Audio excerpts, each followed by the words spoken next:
దేవుడు నిన్ను ప్రేమిస్తున్నాడు పిచ్చిదానా. దేవుడు నిన్ను ప్రేమిస్తున్నాడు.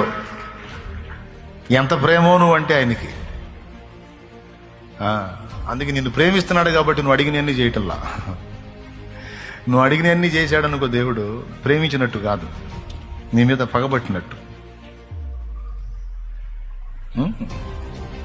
మనం అడిగినవన్నీ చేశాడనుకో దేవుడు ప్రేమించినట్టు కాదు, పగబట్టినట్టు.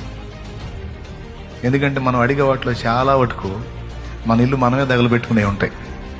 ఎందుకంటే మన తెలివది. మనం అడిగే వాటిలో చాలా మనమే అగ్గిపుల్ల గీసుకునే ఉంటాయి. అది మన తెలివి. అందుకని ఆయన మన నాన్న కాబట్టి, తండ్రి కాబట్టి, ప్రేమ కలిగినోడు కాబట్టి, ప్రేమను బట్టి నువ్వు అడిగినవన్నీ చేయడు. అడిగినవన్నీ చేయడు, నువ్వు అడిగిన కాలంలో చేయడు, నువ్వు అడిగిన ప్రకారం చేయడు.